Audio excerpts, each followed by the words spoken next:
শনিবার হেরে গিয়েছিল ভারত। ১৩ রানে হারের সেই বদলা রবিবার ভারত নিল ১০০ রানে জিতে।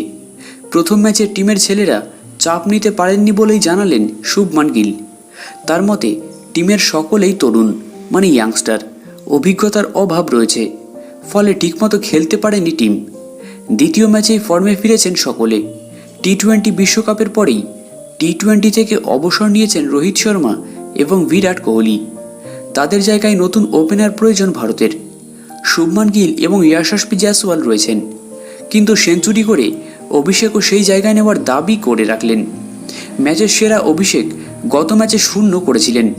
তিনি বলেন, গত ম্যাচে হারের পর এই ম্যাচ জিতে ভালো লাগছে। নিজেদের বদলানোর খুব বেশি সময় ছিল না।